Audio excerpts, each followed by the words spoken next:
السلام علیکم ورحمۃ اللہ وبرکاتہ۔ الحمدللہ رب العالمین والصلاة والسلام علی سید الانبیاء والمرسلین وعلی آلہ اصحابہ اجمعین، اما بعد فاعوذ باللہ من الشیطان الرجیم، بسم اللہ الرحمن الرحیم۔ شہر رمضان الذی انزل فیہ القرآن وہدی للناس وبینات من الہدی والفرقان۔ رمضان کا مہینہ جس میں نازل کیا گیا قرآن اور ہدایت ہے، اس میں لوگوں کے لیے واضح ہدایت اور حق اور باطل کے درمیان فیصلہ کرنے والی کتاب ہے۔ تو یہ رمضان کا جو مہینہ ہے مہینوں میں سب سے زیادہ افضل مہینہ ہے۔ تو اس مہینے کی جو عبادت ہے وہ اللہ تعالیٰ کے یہاں بھی بہت زیادہ قبول ہونے والی ہے۔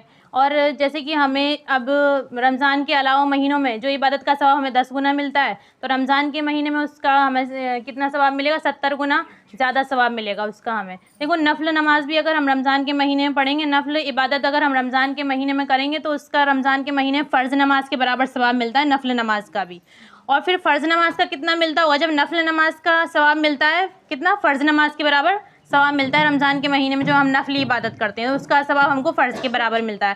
تو فرض کا ہمیں ثواب کتنا ملے گا؟ فرض کا ثواب ہمیں اس سے 100 گنا زیادہ ملے گا، مطلب اس سے بھی زیادہ ملے گا۔ جو ہمیں فرض کا ملتا ہے نا، اس سے بھی زیادہ ہمیں رمضان کے مہینے میں اس کا ثواب ملے گا۔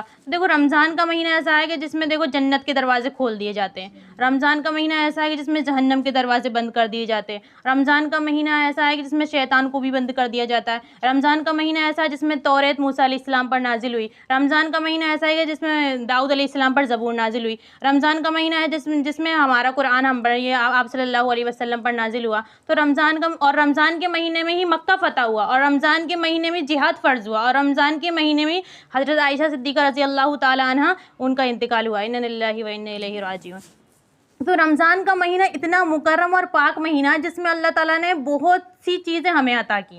دیکھو، ہر چیز کا اجر جو ہوتا ہے وہ فرشتے جو ہم نماز پڑھتے ہیں لکھتے ہیں، لیکن اللہ تعالیٰ نے کیا فرمایا کہ جو تم روزہ رکھتے ہو اس کا اجر میں خود دوں گا۔ تو جو ہم روزہ رکھیں گے نا، اس کا اجر ہمیں کون دے گا؟ اس کا اجر ڈائریکٹ ملے گا ہمیں اللہ سے اس کا کانٹیکٹ روزے کا، تو ہمیں ڈائریکٹ اللہ اس کا اجر دے گا۔ اللہ نے خود فرمایا کہ اس کا اجر میں تمہیں خود عطا کروں گا، اس کو فرشتے لکھنے والے نہیں ہیں، اس کو اللہ تعالیٰ جو روزے ہیں ان کو کس کا اجر کون دے گا؟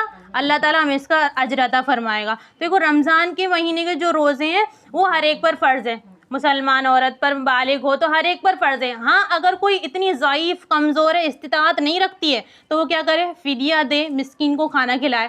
مطلب جیسے ایک روزہ ہے تو کیا کرے؟ وہ ایک روزہ جیسے وہ نہیں رکھتی ہے تو ایک، جیسے آج اس نے روزہ نہیں رکھا تو کیا کرے؟ فدیہ دے، یا مسکین مطلب جو غریب انسان ہے ان کو کھانا کھلائے۔ تو یہ مطلب اس کے لیے جو بہت ضعیف اور کمزور ہے